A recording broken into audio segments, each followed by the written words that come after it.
Good evening and welcome back. Tonight we're diving into the fascinating world of Greek mythology. As always, let me know where in the world you're listening from. Get cozy, settle in, and let's begin. There was no Olympus, no earth, no sea, no sky. There was only chaos, and chaos was not the kind of chaos modern tongues describe. Disorder, confusion, frenzy. It was older than language itself. Chaos was a yawning void, a gaping nothingness without form or direction.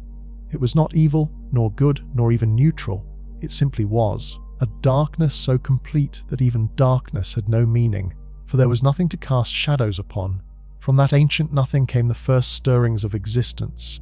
Gaia, the earth, vast and unshaking. Tartarus, the abyss beneath the earth, dark and dreadful. And Eros, the force of love and desire, the binding agent of all future creation. These were not gods as we think of them, not yet, but elemental truths given form. Then came Nyx, the night clothed in a shadow so thick even Chaos recoiled. She was followed by Erebus, the darkness of the underworld, who would dwell beside her in that early silence. From the union of night and darkness came Aether, the pure upper air breathed by the gods, and Hera, the day, who from the beginning was fated to chase her mother endlessly across the sky. Thus, the cycle of night and day was born not through science, but through myth, through a family of strange, invisible titans who lit and dimmed the sky with each passing hour. The world found its rhythm in their eternal dance, a pattern that would outlast empires and gods alike. The birth of the world Gaia, the earth herself, did not lie idle. She was patient and fertile, and from her own body she brought forth Uranus, the sky vast and star-strewn. He was both her son and her consort, and when he arched over her, stretching across the heavens, the world found its first shape, a domed sky above a broad and endless plain. Gaia also birthed the mountains, tall and wild, their peaks reaching toward their father sky, and Pontus the sea, who surged with a will of his own before ships or sea monsters ever touched his waters. The primordial forces were taking shape, each claiming their domain in the newborn cosmos. Together earth and sky became the first great pair, and their union brought forth the Titans, the first generation of powerful beings who would rule the cosmos long before Zeus and his kin rose to power. There were 12 Titans in all, 6 sons and 6 daughters, each vast and elemental in their own right. Oceanus, the encircling river that wrapped around the world like a great serpent. Hyperion, the lord of light, whose brightness would later kindle the sun. Coeus, the inquirer, master of the celestial axis. Crius, the constellation-bearer, who held the stars in their courses. Iapetus, the ancestor of men, whose children would shape humanity's fate. And Cronus, youngest and most cunning, whose name would echo through the ages in whispers of dread. Among the daughters stood Thea, shining mother of the sun and moon, whose radiance would illuminate the world. Rhea, future mother of gods, gentle yet enduring. Themis, embodiment of divine law and natural order. Mnemosyne, the memory of all things, keeper of the world's first stories. Phoebe, the radiant one, whose silver light would guide travelers through darkness. And Tethys, the nourishing sea, whose waters would sustain all life. But Gaia's womb was not finished with them. She bore monstrous children as well, beings of strength and dread that would test the courage of gods and heroes yet to come. First came the Cyclopes Brontes, Steropes, and Arges, each with a single eye burning like a forge in the center of their brow.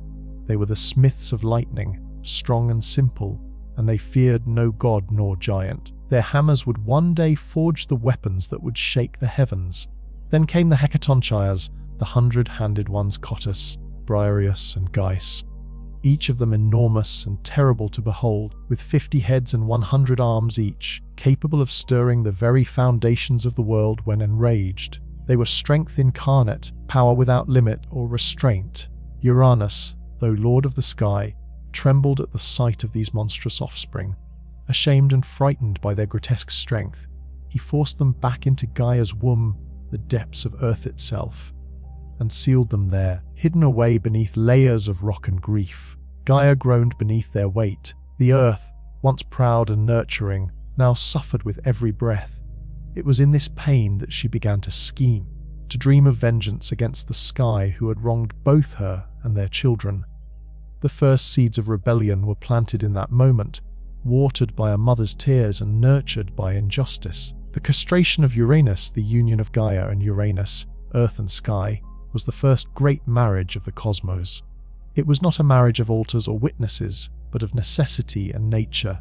The sky stretched over the earth, holding her tightly, pressing her beneath his star-studded body night after night, never allowing space for their children to breathe free air. From their joining came the Titans and other mighty offspring, but also a deep and growing sorrow. For Uranus, though proud and vast, was a jealous and fearful father. He saw in the monstrous children Gaia bore not strength, but a threat to his dominion. He looked upon the Cyclops and the 100-handed giants with revulsion, not wonder, and with swift, cruel judgment, he thrust them back into Gaia's womb, deep into the belly of the earth, where no light reached and no voice could echo. There they remained, imprisoned in darkness, their cries muffled by stone and soil. Gaia groaned beneath their weight. It was not only the agony of bearing them within her again, but the betrayal of her consort of Sky, who should have cherished their children as she did. Night after night, Uranus descended upon her, pressing down the heavens to meet the earth, blind to her pain and deaf to her grief. She could endure no longer, and so from her own flesh she fashioned a weapon, not of bronze or iron, for such things had not yet been dreamed, but a great sickle of unyielding flint, jagged as truth and sharp as vengeance. The blade gleamed with an inner light, as if it knew the purpose for which it was made. Then she went to her Titan sons, the firstborn and mightiest among her children, and laid bare her suffering. "Your father has wronged me," she said, her voice like the rumble of distant earthquakes. "He has caged your brothers. He has silenced the one that bore you. Who among you will aid me?" One by one they turned away, fearful of their father's might. Oceanus, wrapped in his river's coils, would not act. Hyperion, bright lord of light, dimmed his radiance and looked aside. Coeus and Crius and Iapetus, almighty in their own right, shrank from the task. Only Cronus, the youngest, the shrewdest, the one with watchful eyes and a patient heart, stepped forward. "I will do it," he said, his voice steady as stone. "Give me the blade." So Gaia set the trap. She waited for Uranus to descend as he always did, laying himself across her in the dark, pressing the heavens down upon the earth. And from the shadows, Cronus sprang with the flint sickle gleaming in his hand. With a steady hand and no hesitation, he brought the sickle down upon his father. The sky shook with Uranus's cry as the blade bit deep, severing the source of his power, his manhood cast away like a discarded thing. Cronus hurled the bloodied flesh into the sea, and from the crimson foam that rose upon the waves, something new was born. A figure of impossible beauty, terrible and irresistible in equal measure. From that white froth came Aphrodite, goddess of love and desire, who would later cause kings to fallen empires to burn for the sake of passion. She stepped ashore at Cyprus, radiant and serene, untouched by the violence of her origin. But Gaia's vengeance did not end with blood. From the droplets that fell upon the earth sprang other beings, the Furies, cloaked in shadow and vengeance, who would haunt oath breakers and kinslayers until the end of days. The giants, who in time would rise up against the gods themselves in a war that would shake the pillars of heaven. And the Malaya, nymphs of the ash trees, guardians of the wild and the old ways. Uranus, wounded and dethroned, vanished into the heavens, leaving the world to his children. Before he fled, it is said he spoke a final curse, one that would ring through time like a bell tolling doom. "Just as I was overthrown by my son, so too shall he be overthrown by his own." It was not a prophecy he invented, but a truth Gaia had already whispered in the wind, and Cronus heard it well. He took the sky's throne and wrapped himself in power, but from the moment he grasped it, he began to fear what his father had warned. The cycle of violence had begun, and it would not end with a single act of vengeance. The age of Cronus thus ended the reign of Uranus, the first king of the cosmos, and began the age of the Titans. Yet already in the womb of time, the next storm was stirring, for fate moves in circles, and no throne, however mighty, stands forever secure. With Uranus cast down and the sky no longer pressed so tightly upon the earth, the world breathed anew. The Titans, freed from their father's yoke, now stood tall beneath the heavens, and Cronus, the youngest and most cunning among them, claimed dominion over all.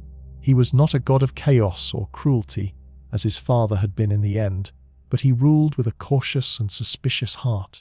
The sickle he had used to bring down Uranus remained hidden, buried in the earth or cast into the sea, its blade remembered but unseen, like a secret sin that weighs upon the soul. Cronus had delivered his mother from torment and his siblings from imprisonment. Yet from the very moment he sat upon the throne of the cosmos, his mind was troubled by the prophecy that had driven him to rebellion. The words of his dying father echoed through him like a second heartbeat, that he too would be cast down by his own child. So Cronus took a wife, as kings must. He chose Rhea, his sister, a tightness of gentle strength and deep wisdom, though her name would one day be spoken in the same breath as pain and loss. Together they ruled through a time that later poets would remember as a golden age, a time when mortals, newly created, lived in peace, free from suffering, untouched by winter or war. The fruits of the earth ripened without need for toil, and honey dripped from the oak trees. It was an age before kings had armies, before men built walls or worshipped in temples, when justice moved unseen among humankind and no one locked their doors. But such peace, as the world has always known, does not last. The Golden Age was beautiful precisely because it was brief, like a flower that blooms for a single day and then is gone forever. In time, Rhea began to bear children, and as each was born, Cronus remembered his father's curse. The prophecy haunted his dreams and poisoned his waking hours. He did not hesitate. The moment Rhea placed each newborn in his arms, first Hestia, then Demeter, then Hera, Hades, and Poseidon, he opened wide his jaws and swallowed them whole. Not a trace was left, not a cry, not a cradle, only the knowledge that they were gone, hidden within their father's belly like seeds in winter soil, waiting in darkness for a spring that might never come. He told Rhea it was necessary, that he would not suffer the same fate as Uranus, that the throne must be protected at any cost. Rhea, though proud and strong, was powerless against him. She wept, but her tears changed nothing. 5 times she gave birth, and 5 times she lost her children to the hunger of her husband's fear. But the 6th time she resolved to act. When she felt the child stir in her womb, she did not go to Cronus with news of the birth. She fled instead to the island of Crete, where the mountains met the sky and deep caves opened beneath the earth like mouths waiting to swallow secrets. There, hidden among shepherds and nymphs, she gave birth to her youngest son, Zeus, and from the moment of his birth, Rhea knew he was different. His cry shook the trees and sent eagles spiraling into the clouds. His eyes opened before his first breath was drawn, and when he grasped her finger, he held it with the strength of fate itself. The hidden child to deceive Cronus, Rhea wrapped a stone in swaddling cloth and presented it to him with trembling hands. The Titan king, mad with suspicion and hungry for security, swallowed it greedily, thinking the danger had passed. The stone settled in his belly alongside his other children, and Cronus felt a moment of dark satisfaction. But beneath Mount Ida, in the sacred caves where the earth's breath rose warm from hidden depths, the infant Zeus was nursed in secret. He was guarded by the Curetes, warrior priests who danced and clashed their shields to drown out the sound of his cries, their bronze weapons ringing like thunder in the mountain passes. The child was fed by the goat Amalthea, whose milk gave him strength beyond measure. Her broken horn, torn by accident or omen, became the cornucopia, symbol of endless bounty.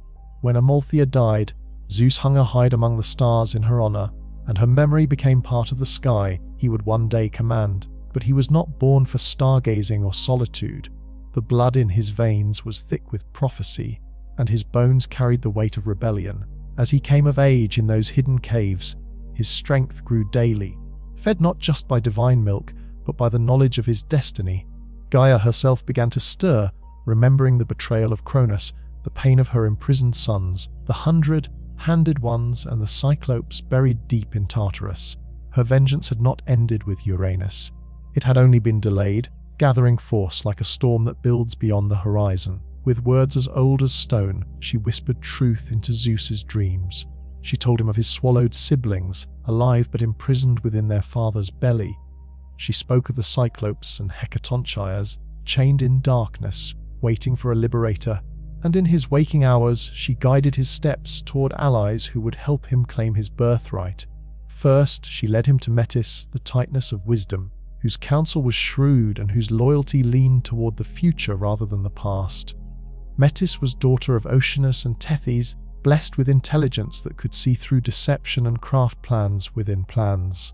With Metis's aid, Zeus fashioned a scheme that would require more than strength. It would demand cunning worthy of Cronus himself. And as Zeus grew to manhood in secret, so did the storm that would one day break the world. Yet for now, the age of Cronus held. The sky was high, the earth was green, and the Titans ruled from their thrones, oblivious to the gathering wind that would soon sweep them from power. But deep within Cronus, 5 children stirred in the dark, growing stronger despite their prison. And far to the west, a child born in secrecy watched the stars and waited, his eyes already holding the lightning that would one day split the heavens. The return of Zeus returned in disguise to the house of his father, no longer the hidden child of the caves, but a young man of terrible beauty and power. With Metis's craft, he offered Cronus a potion, mixed with wine and honey, bitter, sweet and thick as prophecy itself. The drink was said to be a gift, a vintage from the vineyards of the Blessed Isles, offered by a traveling cupbearer who served the Titan king with downcast eyes and humble words. Cronus, ever suspicious but proud of his palate, accepted the cup and drank deep. The potion stirred the old Titan's gut like an earthquake in the depths. It was no poison that would kill, but something far more potent. A draught that would undo the very bonds that held his children prisoner within him. The magic worked swiftly, and at last, with a shudder and a groan that shook the pillars of heaven, Cronus vomited forth the children he had swallowed long ago. They came not as infants, but full, grown and gleaming, clad in the strength of gods, reborn into a world already poised for war. First came Hestia, goddess of hearth and flame, gentle but unbreakable as the eternal fire. Then Demeter, goddess of the grain, her hair like golden wheat and her hands blessed with the power to make the earth bloom. Then regal Hera, proud and sharp-eyed, already carrying herself like a queen, her gaze measuring the world and finding it wanting. Then came Hades, lord of the dead, silent and stern, his presence bringing a chill that spoke of deep places and final judgments. And at last Poseidon, master of the sea, his beard already foam, flecked and his eyes holding the storm, tossed fury of the waves. The 6 siblings stood together for the first time as one family and looked upon the throne that had cast them into darkness. They would not forget the taste of their father's belly, the years lost in that living tomb. The time for forgiveness had passed before it ever began, but Cronus was not without allies. The Titans rallied to him, his brothers and sisters gathering at tall Mount Othrys, the old seat of power in the south. Oceanus remained apart, too old or too wise for blood feuds, his river, coils encircling the world in neutral flows. But the others, Coeus, Crius, Hyperion, Iapetus, took up arms for their youngest brother. So began the war the poets called Titanomachy, the clash of Titans and Olympians that would reshape the cosmos. A war that tore across the heavens and split the earth to its molten core, where the very elements themselves chose sides in a conflict that would determine who ruled the universe. The War of the Titans for 10 long years. The battle raged without end, neither side able to claim decisive victory. The sky darkened with storm and smoke, thunder and fire echoed across the mountains, and the world below, still young and innocent, watched in dread as its masters fought for the right to rule creation itself. The Titans held Mount Othrys tall and time, worn, its peaks shrouded in the mists of ancient power, while Zeus and his kin made their stand upon Mount Olympus, a peak still unscarred by war, rising higher toward heaven than any earthly mountain had a right to reach. The battles were terrible and unrelenting, fought with weapons forged from starlight and storms. Lightning tore open the skies like Zeus learning to wield his father's fury. Tidal waves swallowed islands whole as Poseidon discovered the rage of the deep waters. Earthquakes split continents as the very bones of the earth groaned under the weight of divine conflict. Volcanoes bled fire across the landscape, and winds howled like wolves hunting in packs. At times the war seemed endless, a stalemate between old power and new ambition. Neither side could land the final blow that would end the conflict and claim ultimate victory. But Gaia, ever watchful, knew that the balance could not tip without allies who had been long buried and forgotten. She counseled Zeus once more, her voice rising from deep places where the roots of mountains touch the heart of the world. If he were to win, he must descend into Tartarus itself and free his monstrous uncles, the Cyclopes and the Hecatonchires, whom Cronus had kept locked in chains out of the same fear that had driven him to devour his children. With his siblings beside him, Zeus broke the gates of the underworld and released the imprisoned powers. The Cyclopes, grateful beyond measure and eager for revenge, gifted Zeus his greatest weapons, the thunderbolt, zigzagging symbol of sky and storm that would become his eternal emblem. To Poseidon, they gave the trident, three-pronged spear with which he would command the seas and shake the very foundations of the earth. And to Hades, they forged the helm of darkness, a crown that would make its wearer invisible to god and mortal alike, allowing him to move unseen through any battlefield. The Hecatonchires, the 100-handed giants, joined the fight at last with a fury that had been building for eons. They hurled mountains like stones and battered the Titans with the concentrated rage of ancient things too long confined. Their 100 hands moved like hurricanes of destruction, and their 50 heads roared with voices that could shatter stone. The victory of the Olympians, with these mighty allies, the tide turned decisively. The Olympians pressed forward with a fury no Titan could match, their weapons crackling with the power of creation itself.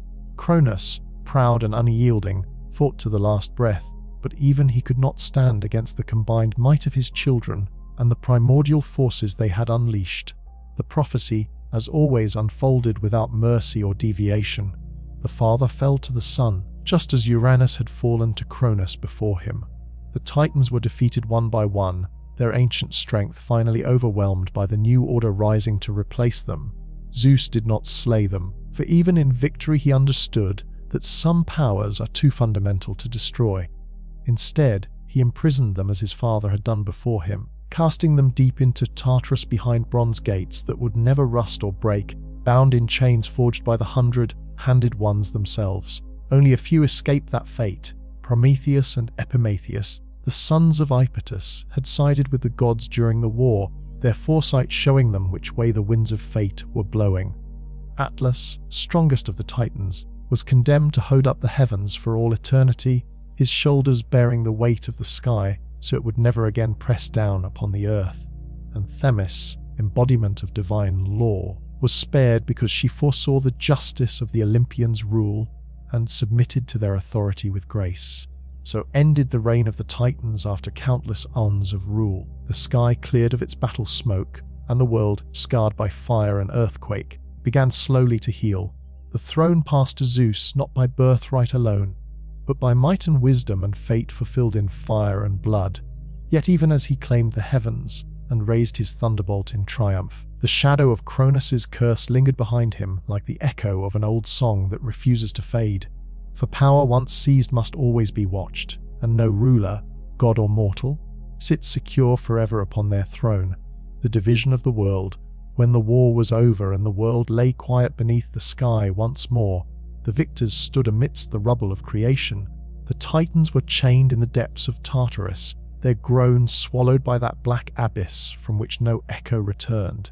The old order had been broken like pottery thrown against stone, but with the storm of war ended, the gods faced a new challenge, perhaps greater than any battle: how to rule. For conquest may be won with fire and fury, but rule demands judgment, patience, and the wisdom to divide power without sowing the seeds of future war. The world was wide and wild, filled with powers both known and yet unnamed. It could not be held by one alone, not even by Zeus, mightiest of the new gods. Zeus, though not the firstborn among Cronus's children, was first in might, first in cunning, and first to move when action was demanded. But the old laws, carved not on stone but into the very bones of the cosmos itself, did not grant him sole dominion. He had two brothers, both tempered by war and made strong in their own right. Poseidon, who had driven the sea to foam in his wrath during the great conflict, master of earthquakes and tidal waves, and Hades, who had worn the helm of darkness and moved unseen through battlefield and cavern alike, silent as death itself but no less powerful for his quietude. They too had shed blood, taken risks, and suffered loss in the war against their father. The throne of the cosmos could not belong to Zeus alone, lest the seeds of war be sown anew. this time among brothers who knew each other's strengths and weaknesses all too well.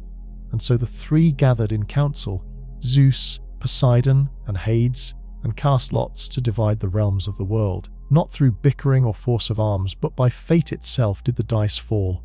This was no child's game played for sport or amusement. The casting of lots was sacred, guided by the same power that had spoken through Gaia's whispers and shaped the course of the Titanomachy. They threw the bones of chance and waited as destiny made its choice. When the lots finally landed, the world was drawn into three great dominions, each suited to the nature of its new ruler. To Zeus fell the sky, the broad heavens, the air between stars and mountain peaks. He became lord of thunder and rain, master of storm and cloud, and the undisputed king of Olympus. His voice would echo in thunderclaps across the world. His fury would blaze in lightning that could split ancient oaks, and the eagle became his herald, soaring high above all earthly concerns. To Poseidon fell the sea, deep and restless, full of mystery and monsters older than memory itself. He took dominion over the oceans, the rivers, and every spring that bubbled from the earth. With his trident, he could shatter cliffs and stir the tides to rage or calm as his mood demanded. Beneath the waves, he built a palace of coral and gold, and there he ruled not only over fish and current, but over creatures that had never seen sunlight, sea serpents, leviathans, and things whose names had never been spoken aloud. To Hades fell the underworld, the land of the dead, the realm of shadows where all mortal souls must eventually journey.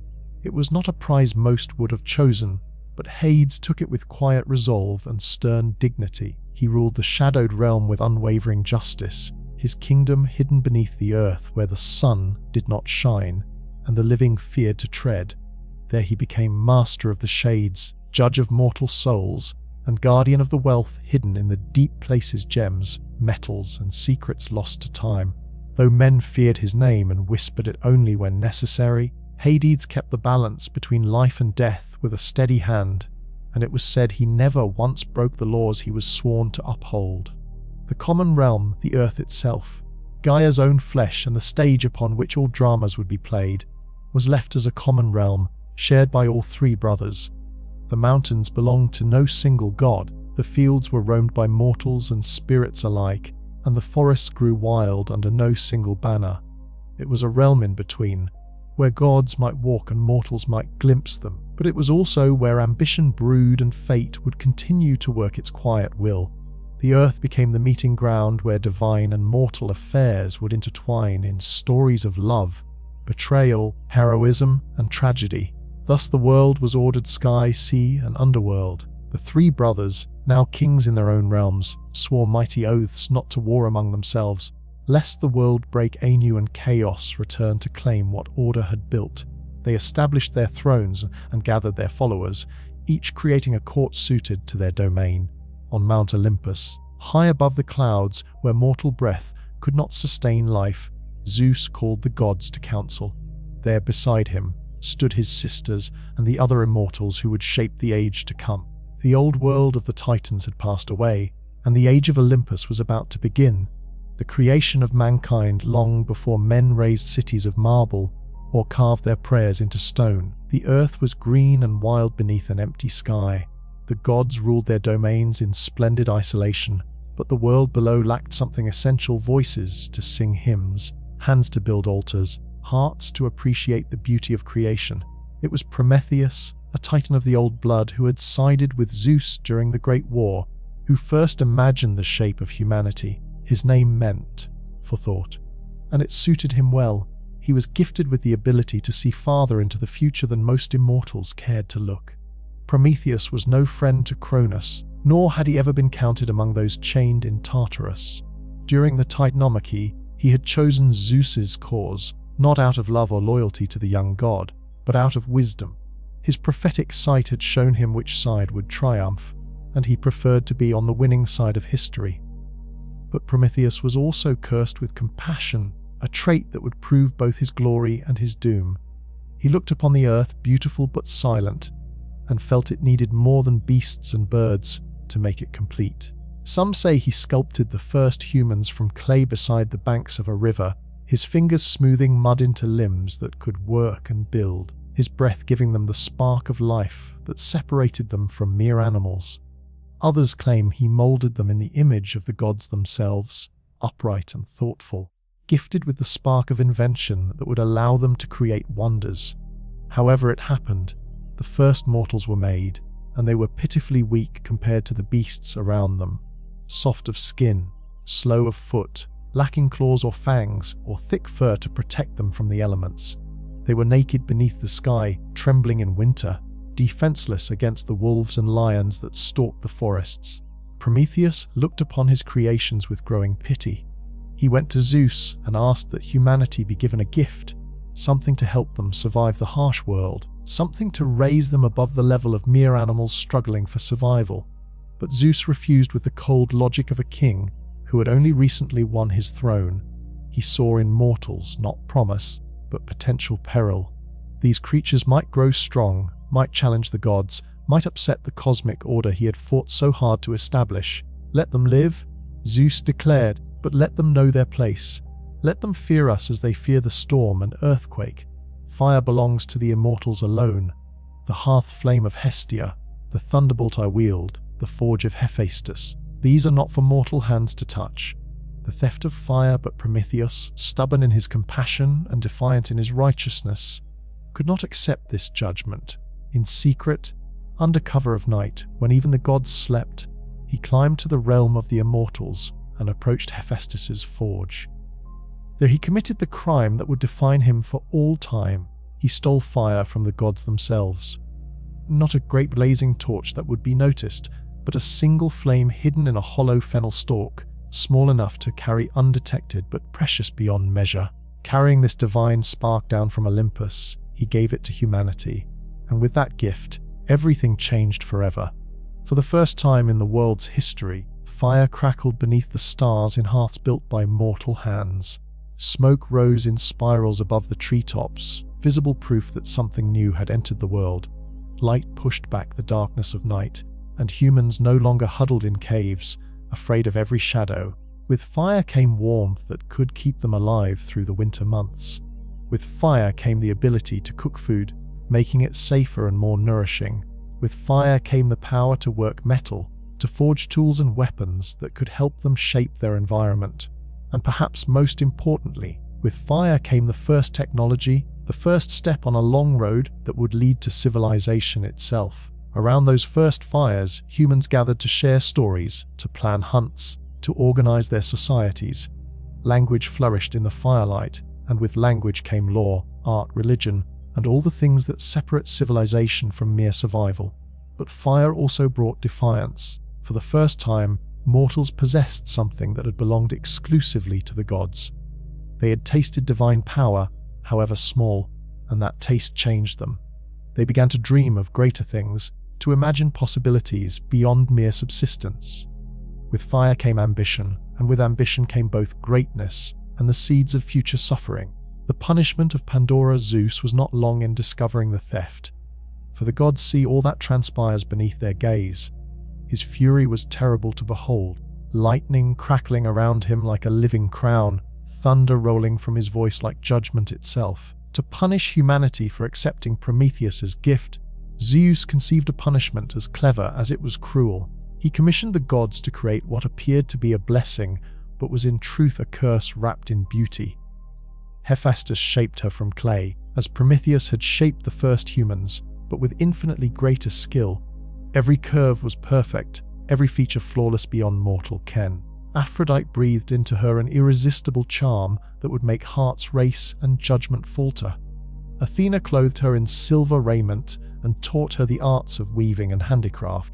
Hermes gave her a voice like honey and a mind filled with cunning thoughts. Her name was Pandora, meaning all gifted, for every Olympian had contributed something to her creation, but the greatest gift, or curse, came from Zeus himself, an insatiable curiosity that would not let her rest until she had answers to questions that should never be asked.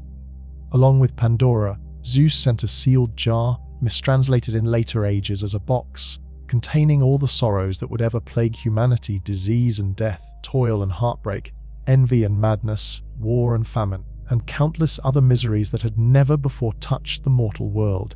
The jar was given to Epimetheus, Prometheus's brother, whose name meant afterthought, and whose nature matched his name perfectly. Where Prometheus planned carefully and thought ahead, Epimetheus acted first and considered consequences later. Despite Prometheus's urgent warnings never to accept any gift from Zeus, Epimetheus was enchanted by Pandora's beauty and welcomed her into his home. And Pandora, driven by the curiosity Zeus had planted in her heart like a seed of destruction, could not resist the sealed jar. The moment she lifted the lid, all the evil Zeus had sealed within came pouring out like smoke from a fire too long contained. Disease and death spread across the earth, bringing suffering to mortals who had known only health and peace. War broke out between tribes that had lived in harmony. Famine withered crops that had always grown in abundance. Humanity, which had known only the golden ease of their first existence, now found themselves hunted by misfortune at every turn. They aged and died. They struggled against hunger and cold. They fought among themselves over resources that had once been freely shared. Only one thing remained in the jar when Pandora, horrified by what she had unleashed, managed to close it again. At the very bottom, beneath all the evils that had escaped, lay hope. Whether this was Zeus's mercy or his cruelest joke remained a mystery that philosophers would debate for millennia to come.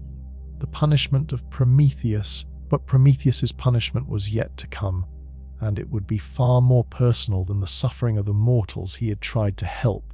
For the crime of defying Zeus and stealing fire from the gods, the Titan was condemned to an eternal torment that would serve as a warning to any who might dare challenge divine authority. Zeus ordered Prometheus to be chained to a mountain at the edge of the world.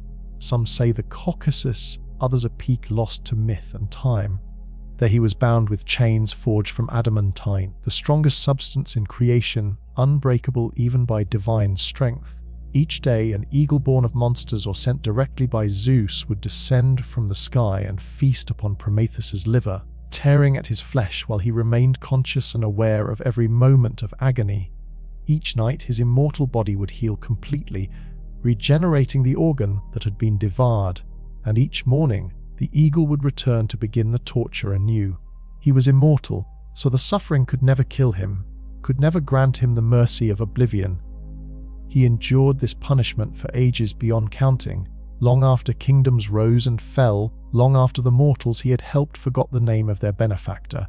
And yet, even in chains, Prometheus did not repent of his actions. He had given fire to humanity, knowing full well the price he would pay, and he bore his suffering with the dignity of one who had chosen his fate with open eyes.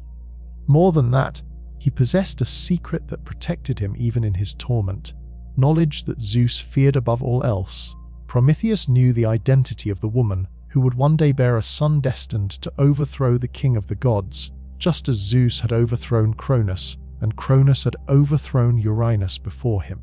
This knowledge was Prometheus's shield against final destruction, for Zeus dared not kill the Titan without first learning the name of the mother whose child would threaten his throne.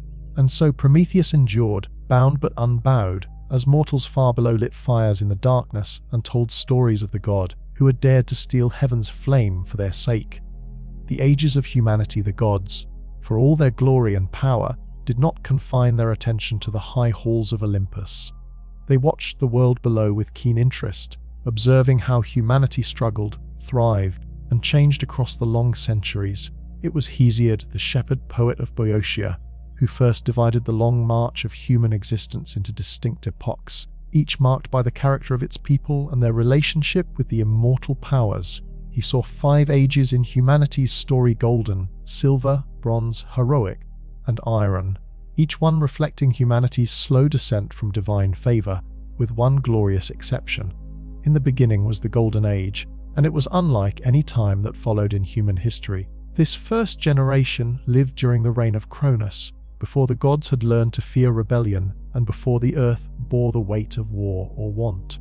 In those blessed days, mortals lived like gods themselves, free from pain and suffering, untouched by age, unburdened by toil. They dwelt in harmony with nature, and the earth gave forth her bounty without coaxing. Grain grew wild in endless fields, fruit ripened in every season, and honey dripped from hollow oaks. Rivers ran with milk and wine, and the very air was sweet with perfumes. There was no need for laws or kings, for justice lived in every heart. No one locked their doors, for theft was unknown. Men and women lived for centuries without growing old, and when their time finally came, they did not wither with disease but died as if falling into peaceful sleep. Their spirits did not descend to Hades but remained on earth as kindly guardians, invisible protectors watching over justice and peace, blessing the worthy and guiding the lost back to virtue's path. But the golden age passed as all golden things must, fading like the last light of a perfect day that can never return. With the fall of Cronus and the rise of Zeus, a new generation inherited the earth, the people of the Silver Age. These mortals grew tall and strong, living lives that spanned centuries, but they lacked the wisdom and natural goodness of their predecessors. They lingered in childhood for 100 years, pampered and foolish, playing games while their elders worked to sustain them. When they finally reached maturity, they lived only a brief time as adults before death claimed them. Worse still, they were violent and arrogant, refusing to honor the gods or heed the laws of heaven. They built no temples, offered no sacrifices, and mocked the divine power that had created them. For this impiety, Zeus destroyed them utterly, wiping them from the face of the earth. Their spirits descended to the underworld as lesser shades, forgotten by history and unworthy of honor or remembrance. The Bronze and Heroic Ages, then came the Bronze Age, and with it a race of mortals born from the ash trees, the same trees from which spear shafts and shield handles were carved. These were not gentle souls but creatures of war, mighty and hard as the metal that gave their age its name. Their very flesh was said to be forged from bronze, their homes built of bronze, their tools and weapons cast from the same gleaming metal. They knew no other way of life except battle, living for the clash of arms and the glory of conquest. They were terrible to behold in their wrath, but they were not evil, merely driven by the rhythm of war drums and the thunder of charging horses. They built no cities that would outlast them, wrote no poems to preserve their deeds, carved no statues to commemorate their victories. When they died, they left little behind but shattered weapons and empty battlefields. Their spirits sank into Hades without ceremony or mourning, for even they had grown weary of their endless conflicts. Not even the gods mourned their passing, for they had contributed nothing to the world but violence and destruction. Yet not all decline follows a straight path downward. From the blood and ashes of the Bronze Age rose a brief and brilliant light, the Heroic Age, a time unlike any other in human history. This fourth generation was not part of the steady descent, but an interlude of glory before the final fall. These mortals were greater than those who came before or after, for they were the demigods, the children born from unions between immortal gods and mortal men and women. They built great cities whose walls still echo with their names Troy and Thebes, Mycenae and Tiryns, Calydon and Orchomenus. This was the age of Perseus and Heracles, of Theseus and Bellerophon, of Jason and the Argonauts who sailed beyond the edge of the world, seeking the Golden Fleece.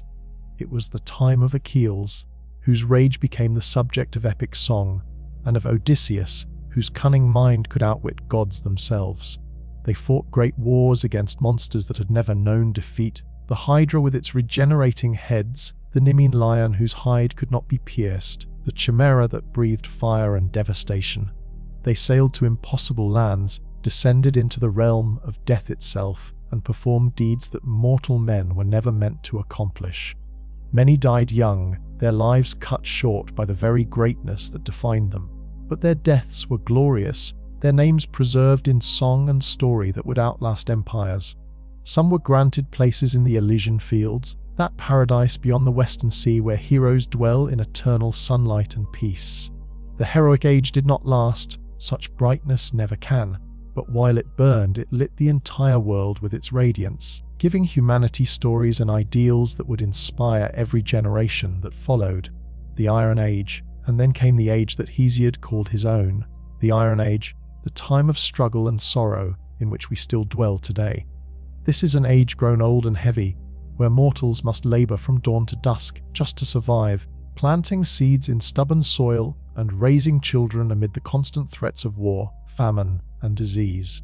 In the Iron Age, the bonds that once held society together have grown weak and brittle. Trust breaks easily between friends and family members. The sacred relationship between guest and host is often violated. Sons show no respect for aging parents, and brothers turn against brothers over petty disputes.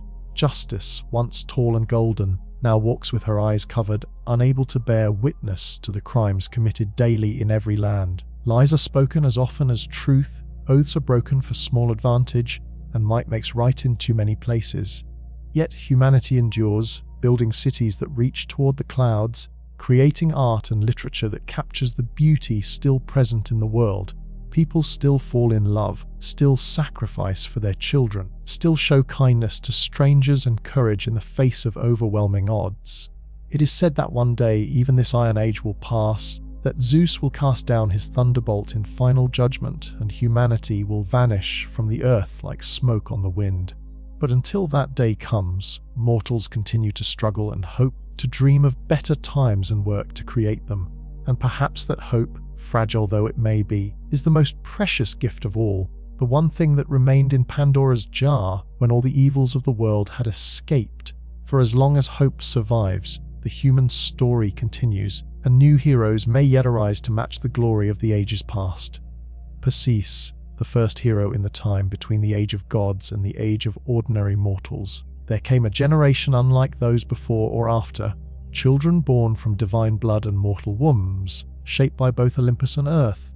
These were the heroes, and their lives burned bright as shooting stars, brief but unforgettable. Among the first and greatest of these heroes was Perseus, slayer of monsters, founder of dynasties, whose deeds would echo through time like thunder rolling across distant mountains. His story began not with glory but with fear, the terror of a king who sought to cheat fate itself. Perseus's mother was Danag, princess of Argos and daughter to King Acrisius, a man whose pride was matched only by his paranoia. When an oracle warned Acrisius that his daughter would bear a son destined to kill him, the king did what tyrants always do when faced with prophecies they cannot accept. He tried to make them impossible to fulfill. Acrisius locked Danab in a tower of bronze beneath the earth, a chamber sealed against time and men alike, where no lover could reach her and no child could be conceived. The walls were thick, the guards were loyal, and the king felt satisfied that he had outwitted the fates themselves. But the gods laugh at mortal precautions, especially Zeus, who had never met a barrier he could not breach. The king of Olympus came to Danag not as a man, but as a shower of golden rain, slipping through cracks no mason could seal, falling upon her in her imprisonment like liquid sunlight. From that divine visitation, Perseus was conceived, a child born of god and princess, carrying in his veins the power of heaven and the nobility of royal blood. When Acrisius discovered the infant, his fear turned to rage, but he dared not spill royal blood directly, for even tyrants understood that some crimes call down divine retribution. Instead, he sealed both mother and child in a wooden chest and cast them into the wine, dark sea, trusting Poseidon or cruel chance to accomplish what he dared not do with his own hands. But the sea, like fate itself, is not always cruel. The chest did not sink beneath the waves as Acrisius had hoped. Instead, it drifted across the wine, dark waters until it reached the shores of Seriphos, where a humble fisherman named Dictys drew it from the surf with his nets. Finding mother and child alive within, Dictys took pity on them and raised Perseus as his own son. The boy grew tall and strong with the bearing of princes and the bright eyes of storms, learning the ways of both gods and men from his humble foster father. The quest for Medusa peace, however, is never a long companion to those who carry destiny in their blood. Polydectes, the king of Seriphos, took notice of Dana's beauty and desired her for his queen. But Perseus, now grown to manhood, stood between the king and his mother like a wall of defiance that could not be battered down or bought with gold. Unable to strike the youth directly without dishonoring himself, Polydectes chose cunning over force. He announced a wedding, some say to Hippodamia, others to a different bride, and demanded that all the men of his island bring gifts worthy of such a celebration. Perseus, having neither gold nor horses to offer, spoke with the pride of youth and the rashness that often accompanies it. "I will bring you a gift greater than any other man can offer, the head of Medusa, the mortal gorgon whose gaze turns living flesh to stone. It was exactly what Polydectes had hoped to hear. The task seemed impossible, designed to remove Perseus permanently from the island. Medusa was one of 3 Gorgon sisters, monsters born of ancient sea deities, hideous beyond description and deadly beyond measure. Their hair wreathed with living serpents, their hands were bronze claws, their wings could carry them faster than any mortal could run. Most terrible of all, their eyes held a curse that turned any living thing to stone at a single glance. Only Medusa among the 3 was mortal, but mortality meant little when no hero who had sought her had ever returned to tell of the encounter. But the gods, who watch all mortal struggles with varying degrees of interest and amusement, favored Perseus in his seemingly hopeless quest. Athena, goddess of wisdom and strategic warfare, remembered an old grievance against Medusa, who had once been a beautiful maiden serving in her temple until Poseidon's violence had defiled both the woman and the sacred space. The grey-eyed goddess lent Perseus her polished bronze shield, bright as a mirror, in which the Gorgon's reflection could be seen safely without meeting her deadly gaze directly. Hermes, swift messenger of the gods and friend to heroes, provided winged sandals that would allow Perseus to fly like a bird, and a curved sword sharp enough to cut through the Gorgon's bronze, hard neck. But even divine gifts were not enough for such a quest. Perseus needed to find the Gorgon's lair, and that knowledge was possessed only by the Graeae, the Grey Sisters, 3 ancient women who shared a single eye and a single tooth among them, passing these organs back and forth as needed. Through wit and daring, Perseus approached the Graeae while they slept and stole their eye as they passed it between them. Blind and helpless, they had no choice but to bargain for its return. In exchange for their sight, they revealed the location of certain nymphs who possessed the remaining items Perseus would need: the helm of Hades that granted invisibility, acibuses, a magical bag that could safely contain the Gorgon's head, and most importantly, directions to the place beyond the edge of the world where the Gorgons made their home. The slaying of Medusa, armed with divine gifts and supernatural knowledge, Perseus flew over land and sea until he reached the ends of the earth, where eternal night holds dominion and no mortal foot had ever tread. There he found them sleeping in a grove of twisted trees, Medusa and her immortal sisters, Stheno and Uriel, surrounded by the stone statues of those who had come before him. Warriors, heroes, and kings turned to granite by a single careless glance. Perseus dared not look directly at the monsters before him. Instead, using Athena's shield as a mirror, he walked backward step by careful step, watching their reflections as he approached Medusa's sleeping form. The winged sandals made no sound on the rocky ground, and the helm of Hades concealed him from any eyes that might open unexpectedly.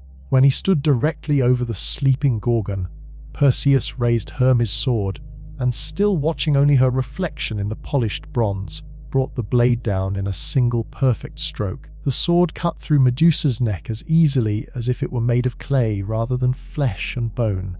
From her severed neck sprang 2 miraculous offspring, children of her union with Poseidon, conceived before her transformation into a monster Pegasus, the winged horse whose hooves would one day strike Mount Helicon and bring forth the spring of poetic inspiration, and Chrysa, a warrior born fully grown and armed with a golden sword. As Medusa's sisters awoke with screams that could shatter mountains, Perseus quickly placed the Gorgon's head in the magical bag, where its deadly power would be contained but not destroyed. The helm of Hades made him invisible to the pursuing monsters, and Hermes' sandals carried him swiftly away from that cursed place, up into the clean air above the clouds. The deed that had seemed impossible was done, but Perseus's adventures were far from over. The journey home would prove as perilous as the quest itself, and along the way he would earn both a bride and a crown. The rescue of Andromeda on his return journey, flying high above the southern seas, Perseus came upon a sight that would change the course of his destiny.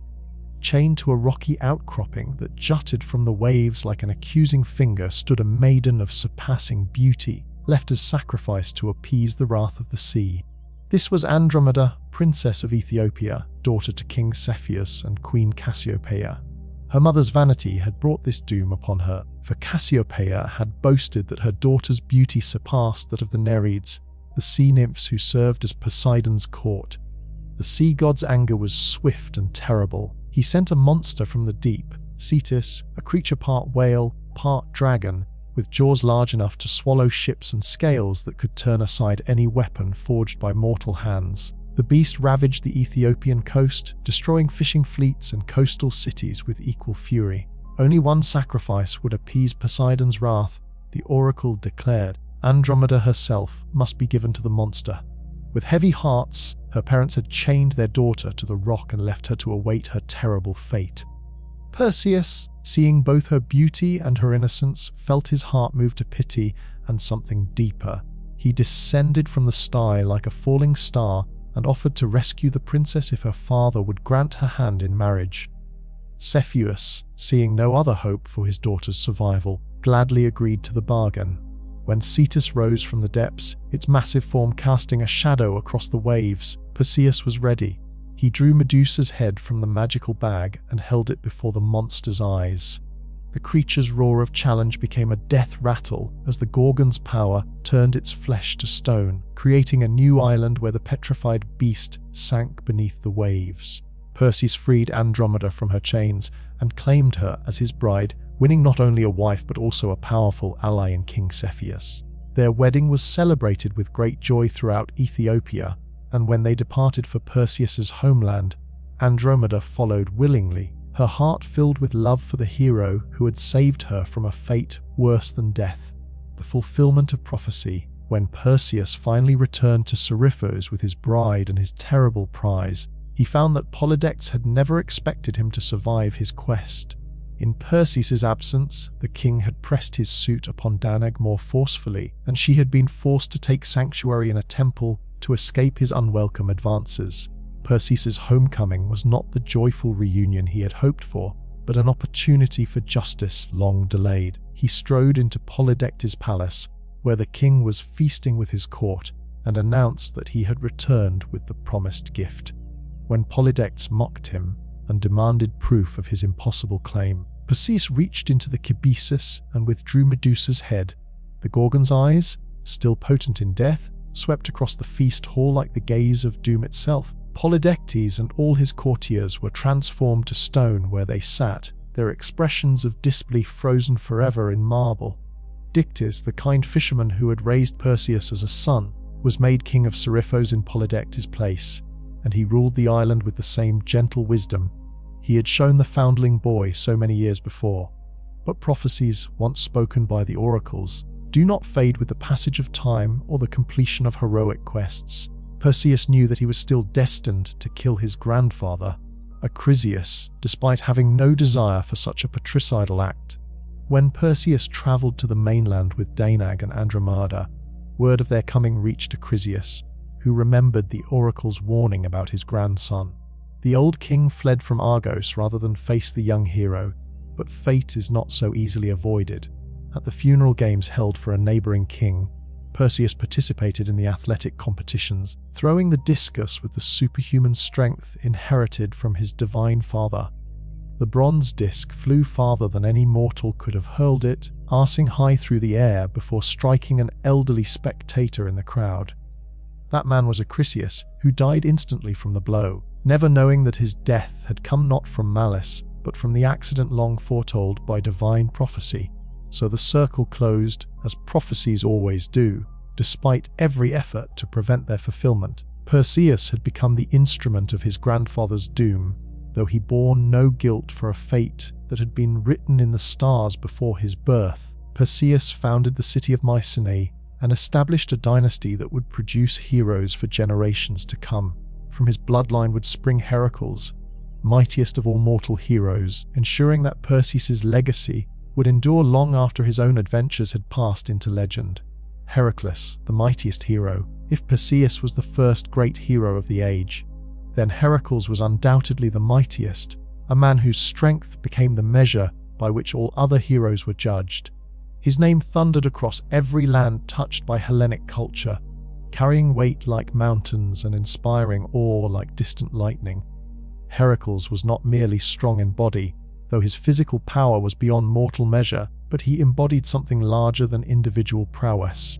He straddled the border between humanity and divinity, between joy and suffering, between triumph and tragedy in ways that made him the most human of heroes and the most heroic of humans. His birth was marked by divine intervention and jealous wrath in equal measure. Zeus, ever faithless to his queen, had desired Alcmene, wife of the Theban general Amphitryon. The king of gods came to her in the guise of her husband, extending a single night into 3 times its natural length to savor their union. From that deception came Heracles, and from Amphitryon on the same night came his twin brother Iphicles, one mortal and one divine, 2 sides of human nature born from the same womb. Hera, whose hatred for Zeus's infidelities burned like an eternal flame, knew immediately of her husband's latest betrayal. She could not strike at Zeus directly, but she could make the life of his bastard son a crucible of suffering that would either destroy him or forge him into something unprecedented. Even in the cradle, Heracles bore the mark of greatness and the burden of divine enmity. Hera sent 2 serpents into the nursery to strangle the infant, but the child reached out with dimpled hands and throttled both creatures, one in each tiny fist, before any nurse could even scream for help. From that moment, his fame began to spread, but so too did Hera's relentless persecution. She would dog his steps throughout his entire life, turning his greatest victories into sources of anguish, ensuring that every triumph came at a price that would have broken a lesser man. As a youth, Heracles learned all the arts befitting a hero: wrestling and boxing, archery and swordsmanship, music and literature. But there was something wild in him, a restlessness of spirit that no teacher could fully tame, a strength that constantly threatened to break free of all restraint. In a fit of rage, he killed his music teacher Linus with a lyre, striking him down almost without thought when the man criticized his playing too harshly. It was an early sign of the terrible flaw that would shadow all his days: a temper as mighty as his strength and just as dangerous to those around him. The madness and the 12 labors manhood brought Heracles both great joy and ultimate sorrow. He married Megara, daughter of King Creon of Thebes, and for a time lived in domestic happiness, fathering children and defending his adopted city against its enemies. His strength in battle became legendary. Armies fled at the mere mention of his name, but Hera had not forgotten her hatred, and when Heracles seemed most content, she struck with her cruelest weapon: madness. She clouded his mind with divine fury, turning the hero's own strength against everything he held dear.